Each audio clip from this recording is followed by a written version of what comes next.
नमस्कार दोस्तों, advance classes online मंच पे मैं ब्रजेश कुमार करंट अफेयर्स के साथ आपका फिर एक बार हार्दिक अभिनंदन करता हूं। तो तैयार हो जाइए कुछ करंट अफेयर्स के बेहतर और लेटेस्ट क्वेश्चन के लिए और उठा लीजिए नोटबुक और पेन, तैयार रहिए क्योंकि कुछ ना कुछ नया हर वक्त, हर समय, हर लेक्चर में आपको करंट अफेयर्स में मिलेगा ही मिलेगा। राइट, देखते हैं पहला क्वेश्चन। देखिए दोस्तों, पहला क्वेश्चन सरस्वती सम्मान 2020 किसे दिया गया है? सरस्वती सम्मान 2020, सरस्वती सम्मान के बारे में बता दूं। जो ये सरस्वती सम्मान है दोस्तों, सरस्वती सम्मान जो ये शुरू हुआ था, ये 1991 में शुरू हुआ था। 1991 में शुरू हुआ था दोस्तों, और इसके तहत 15 लाख रुपए, 15 लाख और एक प्रशस्ति पत्र और एक पट्टिका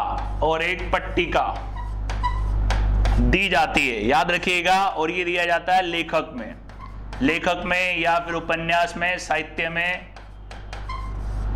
साहित्य बोल लो या फिर आप इसको उपन्यास बोल लो, याद रखिएगा। जो इस साल का जो दिया गया है, ये दिया गया है आपका शरण कुमार लिम्बाले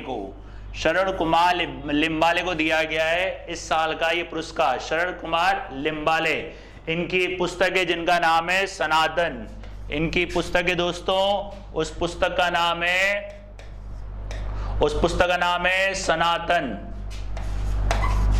सनातन दोस्तों, याद रखिएगा। उस पुस्तक का नाम है सनातन। तो किसको दिया गया है? शरण कुमार लिम्बाले को। अगर आपको याद हो, लास्ट लेक्चर अगर आपने पढ़े हो तो आपको व्यास सम्मान के बारे में भी बताया गया था दोस्तों। वो भी 1991 में शुरू हुआ था के बिरला फाउंडेशन के द्वारा। और किसको दिया जाएगा? वो शरद पगारे को, याद है दोस्तों, शरद पगारे को। देखिए दोस्तों, अगर आप करंट अफेयर्स के साथ कंटिन्यू जुड़े रहते हैं और कंटिन्यू बने रहते हैं और कंटिन्यू नोट करते हैं, तो फिर आपका रिवीजन होने से भी कोई नहीं रोक सकता, क्योंकि आपका रिवीजन भी साथ साथ होता रहेगा। और याद है, कोई भी स्टडी आप कुछ भी पढ़ लो, रिवीजन क्या होता है दोस्तों? रिवीजन मस्ट होता है। अगर आप इसका स्क्रीनशॉट लेना चाहते हैं तो दोस्तों इसका स्क्रीनशॉट ले सकते हैं। राइट दोस्तों, अगला क्वेश्चन देखते हैं।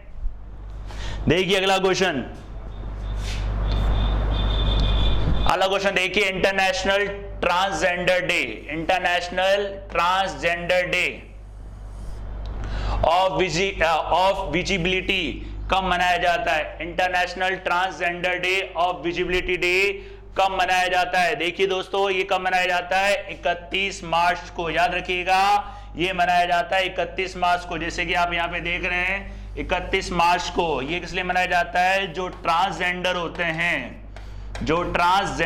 हैं उनकी सराहना के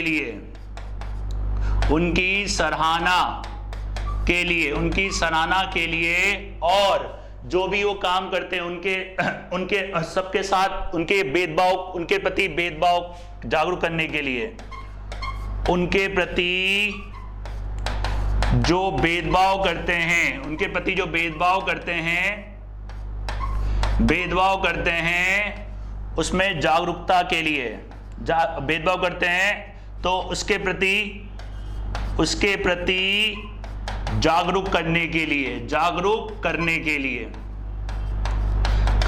लिए जो भेदभाव करते हैं उनको मना करना और उनको एक समाज में एक दर्जा दिलाना। तो ये पहली बार शुरू हुआ था दोस्तों 2009 में, याद रखिएगा। पहली बार शुरू हुआ था ये दोस्तों 2009 में, इसको पहली बार शुरू किया गया था। और इसको शुरू किया था रसेल क्रेंडल, एक ट्रांसजेंडर था जिसका नाम था रसेल क्रेंडल ने पहली बार इसको शुरू किया गया था, याद रखिएगा। ट्रांसजेंडर उनकी सराहना के लिए और जो उनके प्रति भेदभाव होता है उसके प्रति जागरूकता के लिए ये डे मनाया जाता है। कब मनाया जाता है दोस्तों? 31 मार्च को, याद रखिएगा। कब मनाया जाता है? 31 मार्च को। राइट, अगला क्वेश्चन देखते हैं दोस्तों। आनंदम द सेंटर फॉर हैप्पीनेस का उद्घाटन कहां किया गया? आनंदम, याद रखिएगा, इसका उद्घाटन हुआ था कहां दोस्तों? जम्मू कश्मीर के अंदर। इसका जो मेन उद्देश्य था छात्रों और शिक्षकों को नियमित नियमित शारीरिक व्यायाम के लिए, शारीरिक व्यायाम के लिए, व्यायाम के लिए याद रखिएगा, शारीरिक व्यायाम के लिए ये बना है द सेंटर फॉर हैप्पीनेस, आनंदम, इसका नाम है आनंदम, सेंटर फॉर हैप्पीनेस, मानसिक तनाव को दूर करना और सकारात्मकता को बढ़ाने के लिए। इसका एक और उद्देश्य था मानसिक तनाव को दूर करना और सकारात्मकता को बढ़ाने के लिए, सकारात्मकता को बढ़ाने के लिए, याद रखिएगा, सकारात्मकता को बढ़ाने के लिए। कहां पे? जम्मू कश्मीर के अंदर। जम्मू कश्मीर याद रखिएगा, अभी जम्मू कश्मीर आपको याद हो, लास्ट लेक्चर में अगर आपने देखा हो, लास्ट लेक्चर में जम्मू कश्मीर पे भी एक क्वेश्चन आया था, आपको याद है, टीबी मुक्त में जम्मू कश्मीर का एक जगह थी जिसका नाम था बडगांव, जिसको टीबी मुक्त घोषित किया गया था। दोस्तों देखिए, ये फायदा होता है कंटिन्यू लेक्चर के साथ जुड़ने का, और इसके साथ साथ रिवीजन भी होगा और आपकी करंट अफेयर्स काफी बेहतरीन हो जाएगी। देखिए दोस्तों, आपके करंट अफेयर्स को बेहतरीन कराने की जिम्मेदारी मेरी, बट आपसे एक ही उम्मीद की जाती है कि आप कंटिन्यू लेक्चर के साथ बने रहें। आइए देखते हैं अगला क्वेश्चन। यूएनआई कार्बन कार्ड किस बैंक द्वारा लॉन्च किया गया है? यूएनआई याद रखिएगा दोस्तों, यूएनआई का है union bank of India, union bank of India याद रखिएगा दोस्तों। इसकी स्थापना हुई थी 1919 में, और इसका मुख्यालय दोस्तों, इसका मुख्यालय मुंबई में, और इसके अंदर दो बैंक मर्ज हुए थे, एक तो है आपका आंध्रा बैंक और एक बैंक है आपका दोस्तों कॉरपोरेशन बैंक, ठीक है दोस्तों, कॉरपोरेशन बैंक। अब आपको मालूम पड़ गया होगा किस बैंक ने लॉन्च किया है? Uni, union bank of India. और ये क्या, एक प्रकार का आपका, ये एक प्रकार का क्रेडिट कार्ड, ये है क्रेडिट कार्ड, और इसमें HPCL इसके अंदर क्या है, इसका पार्टनर, या आप बोल सकते हो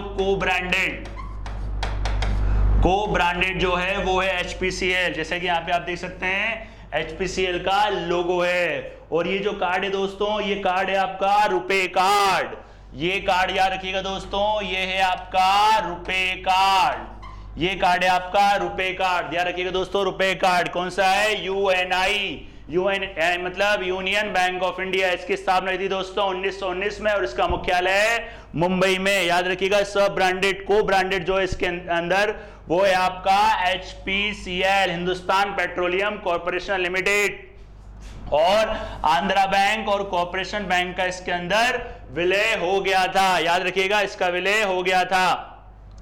बाकी स्टेट बैंक ऑफ इंडिया आपको बताया गया था दोस्तों, state bank of India, bank of Baroda, और ये है BOI मतलब बैंक ऑफ इंडिया, SBI मतलब state bank of India, bank of Baroda और bank of India. Bank of India के अंदर मर्ज कौन कौन सी बैंक हुई थी दोस्तों? देना बैंक और विजया बैंक, और बैंक ऑफ इंडिया भी किसी के अंदर मर्ज नहीं हुआ। स्टेट बैंक ऑफ इंडिया के अंदर इसके एसोसिएट्स और एक भारतीय महिला बैंक, वो किसके अंदर मर्ज हुआ था दोस्तों? स्टेट बैंक ऑफ इंडिया के अंदर, राइट। अगला क्वेश्चन देखते हैं दोस्तों,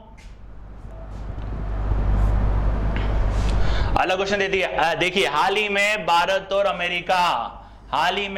और अमेरिका ने कौन सा सैन्य अभ्यास किया है? हाल ही में भारत और अमेरिका ने कौन सा सैन्य अभ्यास किया है दोस्तों? इस अभ्यास का नाम है वज्र प्रहार, याद रखिएगा, इसका नाम है वज्र प्रहार। और इसका जो स्थान है दोस्तों, इसका स्थान है हिमाचल प्रदेश, इसका स्थान है हिमाचल प्रदेश, याद रखिएगा दोस्तों, इसका स्थान है हिमाचल प्रदेश। अभी इसका वहीं पे हुआ था, मतलब जॉइंट डिफेंस एक्सरसाइज, सैन्य अभ्यास हुआ था। याद रखिएगा, जो टाइगर ट्रम्प है ये भी किसका है? भारत और अमेरिका का, याद रखिएगा। और युद्ध अभ्यास, इसका नाम ही ये युद्ध अभ्यास, ये भी किसका है? भारत और अमेरिका। इंदिरा नेवी याद रखिएगा दोस्तों, ये है भारत और रूस। भारत और रूस के बीच में कौन सा होता है? इंदिरा नेवी। याद रखिएगा इंदिरा नेवी। और युद्ध अभ्यास से संबंधित पहले भी काफी क्वेश्चन आ चुके हैं, अगर आपने लास्ट लेक्चर्स देखे हो तो उसमें भी आपको काफी क्वेश्चंस मिलेंगे। देखिए दोस्तों, अगर आप करंट अफेयर्स से जुड़े रहते हैं तो इसमें काफी सारे टॉपिक के मल्टीपल क्वेश्चंस आपको मिलेंगे, जैसे कि डेज का भी मिलेगा, अवार्ड का भी मिलेगा, अपॉइंटमेंट का भी मिलेगा, प्रसिद्ध स्थान का भी मिलेगा, प्रसिद्ध व्यक्ति का भी मिलेगा, और ढेरों सारे बहुत कुछ अंतरराष्ट्रीय क्वेश्चंस भी आपको मिलेंगे। इसलिए कहा जाता है करंट अफेयर्स अकेला ऐसा सब्जेक्ट होता है जिसमें सारे सब्जेक्ट मिक्स होते हैं, चाहे हिस्ट्री हो, ज्योग्राफी हो, साइंस हो या कोई भी हो। देखिए दोस्तों, अगर आप इसका स्क्रीनशॉट लेना चाहते हैं तो ले सकते हैं। वज्र प्रहार, याद रखिएगा कौन सा है, वज्र प्रहार। हाल ही में हुआ था किसमें, हिमाचल प्रदेश में हाल ही में हुआ था, हिमाचल प्रदेश में हाल ही में। और बाकी के दो हैं, ये भी आपके भारत और अमेरिका के ही हैं, लेकिन हाल ही में पूछा गया है, इसलिए वज्र प्रहार याद रखिएगा। वज्र प्रहार, वहां पे डेट भी वो दे सकता है और 3-4 ऑप्शन एक जैसे भी दे सकता है। ये क्वेश्चन याद रखिएगा, आपके मन में आएगा सर ये तो भारत अमेरिका ये भी और ये भी है, और इंदिरा नेवी भारत और रूस का है। मैंने तीनों ऑप्शन इसलिए डाले हैं क्योंकि आपको मालूम रहे करंट अफेयर्स के अंदर, करंट में हाल ही में जो सैन्य अभ्यास हुआ है उसी के बारे में ज्यादा क्वेश्चन वो पूछता है, लेकिन जो पुराने हो चुके हैं उसके बारे में भी वो डालता है। याद रखिएगा दोस्तों। अगला क्वेश्चन देखते हैं। अगला question, ISSF shooting world cup. ISSF देखिए दोस्तों, दोबारा आ गया, ISSF shooting world cup. ISSF मतलब दोस्तों द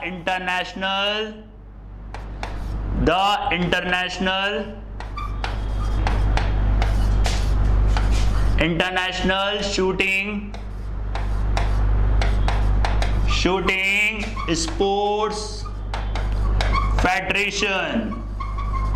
इसके बारे में बताया गया था आपको दोस्तों। इसका मुख्यालय कहाँ है, जर्मनी में। इसका मुख्यालय कहाँ है दोस्तों, जर्मनी में। याद रखिएगा ISSF वर्ल्ड कप भी अभी चल रहा था। कहाँ पे, वर्ल्ड कप, ये कहाँ चल रहा था अभी दोस्तों, याद रखिएगा ISSF वर्ल्ड कप।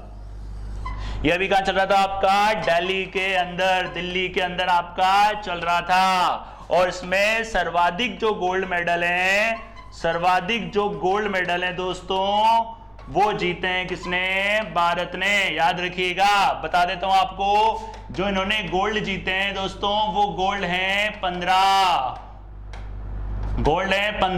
और जो रजत हैं वो हैं 9, और जो कांस्य हैं वो हैं 6। तो कितने हो गए कुल गोल्ड मेडल, 30। तो इसमें पूछा गया है शीर्ष स्थान पर कौन सा देश रहा है, तो भारत। याद रखिएगा दोस्तों, शीर्ष स्थान पर कौन सा रहा है, भारत। और अगर दूसरे नंबर पर पूछे तो याद रखिएगा दोस्तों, दूसरे नंबर पर अमेरिका। दूसरे नंबर पर कौन सा है दोस्तों, अमेरिका। और मैं आपको एक और बात बता दूं, ISSF से संबंधित पहले भी क्वेश्चन आया था, आपको याद हो, राही रानोबत और चिंकी यादव, मनु बाकर, इन्होंने भी गोल्ड मेडल जीता था, और इनका संबंध किससे, शूटिंग से। और दोस्तों एक और आया था जिनका नाम था सिंहराज का संबंध कौन से खेल से, शूटिंग से। ISSF वर्ल्ड कप जो आता है पैरालंपिक वाला, उसके अंदर भी ये आया हुआ था ISSF। अब तो ये काफी बार आपको माइंड में भी बैठ गया होगा। देखिए दोस्तों, मेरा उद्देश्य करंट अफेयर पढ़ाना नहीं, करंट अफेयर आपके दिमाग में बिठाना। अगला क्वेश्चन देखते हैं दोस्तों, इंडो कोरियन फ्रेंडशिप पार्क कहां बनाया गया है। ये पार्क है दोस्तों, देखिए ये पार्क आपको दिख रहा होगा, इंडो कोरियन फ्रेंडशिप पार्क कहां बनाया गया है, ये बनाया गया है दोस्तों कहां पे, दिल्ली में। ये बनाया गया दोस्तों कहां पे, आपका दिल्ली में। और इसमें जो थे आपके रक्षा मंत्री ने इसका रक्षा मंत्री यहाँ पे मौजूद थे आपके, कौन है अभी, रक्षा मंत्री राजनाथ सिंह। याद रखिएगा रक्षा मंत्री कौन है, राजनाथ सिंह। और कोरिया कौन सा है इसके अंदर याद रखिएगा दोस्तों, दक्षिणी कोरिया इसके अंदर। इसकी राजधानी मैंने आपको बताई थी, कौन सी है दोस्तों, सियोल। इसकी कौन सी है, सियोल। मुद्रा है कौन सी है दोस्तों इसकी, वॉन। याद रखिएगा कहां बनाया गया दोस्तों, ये दिल्ली में। कोरियाई युद्ध हुआ था, एक कोरियाई युद्ध हुआ था, वो युद्ध हुआ था आपका 1952-53 में। 1952-53 में युद्ध हुआ था, उसमें भारत के योगदान के लिए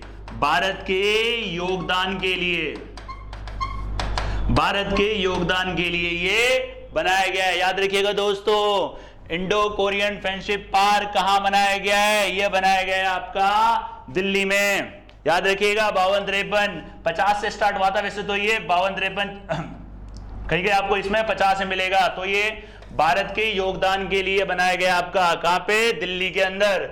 राइट दोस्तों, अगला क्वेश्चन देखते हैं। किस मंत्रालय द्वारा स्वेज नहर, देखिए दोस्तों लास्ट लेक्चर अगर आपने देखा हो तो स्वेज नहर के बारे में भी आपको बताया गया था। दोबारा बता देता हूं एक बार, हल्का सा रिवीजन हो जाएगा और आपका रिपीट हो जाएगा। इसका विकास कब शुरू हुआ था? विकास शुरू हुआ था, कब शुरू हुआ था दोस्तों?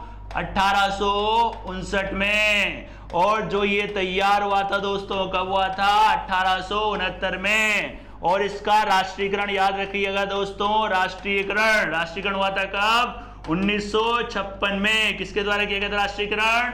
मिस्र के द्वारा, याद रखिएगा मिस्र के द्वारा। और अभी आपको याद हो स्वेज नहर फेमस भी हुआ था, किसके लिए? आपको याद हो इवन गेवन एक जहाज था उसके लिए, जो स्वेज नहर में फंस गया था। ये कृत्रिम झील है। और ये बनने के बाद एशिया और यूरोप की जो दूरी है उसमें 6000 किलोमीटर का लगभग अंतर आ गया था। राइट, याद रखिएगा कौन सा है मंत्रालय? वाणिज्य और उद्योग मंत्रालय। किसके पास है ये? पीयूष गोयल के पास। पीयूष गोयल के पास ये मंत्रालय, याद रखिएगा दोस्तों, पीयूष गोयल के पास। राइट, अगला देखते हैं रक्षा मंत्रालय किसके पास है? अभी बताया था आपको, राजनाथ सिंह के पास है। और गृह मंत्रालय किसके पास है दोस्तों?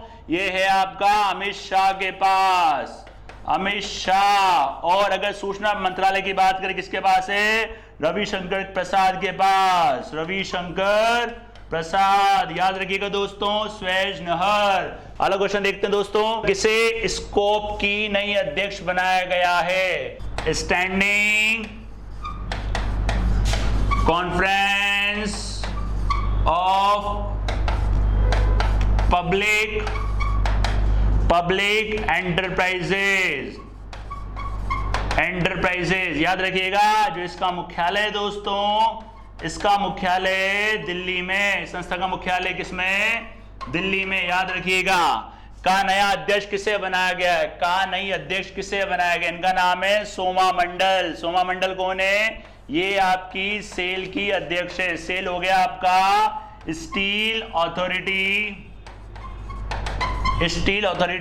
Of India limited. Steel authority of India limited, याद रखिएगा steel authority of India limited. SAIL के अध्यक्ष हैं, जिनको अभी स्कोप का नया अध्यक्ष बनाया गया है। स्टील के बारे में ध्यान रखिएगा, 1954 में इसकी स्थापना हुई थी दोस्तों। और इसका मुख्यालय है नई दिल्ली में। इसका मुख्यालय है नई दिल्ली में। इनका नाम क्या है दोस्तों? सोमा मंडल। इनका नाम है सोमा मंडल। स्क्रीनशॉट लेना चाहते हैं तो आप इसका स्क्रीनशॉट ले सकते हैं। अगला क्वेश्चन देखते हैं दोस्तों, किसे आईपीएल का आधिकारिक, यहाँ पे आएगा का आधिकारिक पार्टनर नियुक्त किया गया है? आईपीएल ध्यान रखिएगा आपको, इंडियन प्रीमियर लीग। आईपीएल की फुल फॉर्म है इंडियन प्रीमियर लीग। आपको याद हो आईपीएल होने वाले हैं। कौन से नंबर का एडिशन है ये? 14 नंबर का एडिशन है। कब स्टार्ट होंगे आपके? अप्रैल में। 9 अप्रैल से स्टार्ट है ये, शायद 9 अप्रैल से आपके आईपीएल स्टार्ट हैं। तो क्वेश्चन क्या है? किसे आईपीएल का आधिकारिक पार्टनर नियुक्त किया गया है? इसका नाम है अपस्टॉक्स। इसका नाम है अपस्टॉक्स। याद रखिएगा इस कंपनी का नाम है अपस्टॉक। ये एक ऑनलाइन ब्रोकरेज फर्म है। ये आपकी एक online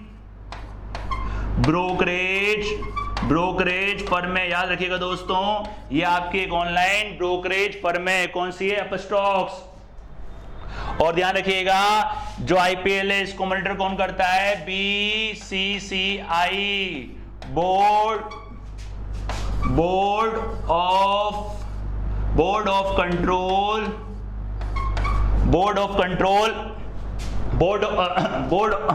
control for cricket India. Board of control of cricket, ये ऑफ है, ऑफ क्रिकेट इंडिया। याद रखिएगा बीसीसीआई। इसके जो अध्यक्ष हैं कौन है अभी? सौरव गांगुली। इसके अध्यक्ष दोस्तों सौरव गांगुली। इसके अध्यक्ष हैं अभी Saurav Ganguly. BCCI, board of cricket control for cricket India.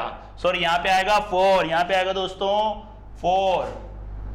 यहां पे आएगा 4 क्रिकेट इंडिया, बोर्ड ऑफ लिख देता हूं यहां पे, इसको मिटा देता हूं, board of cricket for board of control for cricket India, BCCI. याद रखिएगा इसके जो अध्यक्ष हैं सौरभ गांगुली। तो कौन सी कंपनी है ये, इसका नाम है अपस्टॉक्स, ये ऑनलाइन ब्रोकरेज कंपनी है। और आईपीएल 14 के अंदर इसकी आधिकारिक पार्टनर, इसको बोल सकते हैं आधिकारिक, मतलब आप बोल सकते हो ऑफिशियल पार्टनर, ऑफिशियल पार्टनर। याद रखिएगा दोस्तों, ऑफिशियल पार्टनर कौन है, अपस्टॉक्स, ऑनलाइन ब्रोकरेज कंपनी है। ये क्या है आपकी ऑनलाइन ब्रोकरेज कंपनी। राइट दोस्तों, ये थे आपके अब तक के करंट अफेयर्स के बेहतरीन क्वेश्चन, और बने रहिए हमारे चैनल के साथ कुछ नए करंट अफेयर्स के क्वेश्चंस के लिए। राइट, धन्यवाद।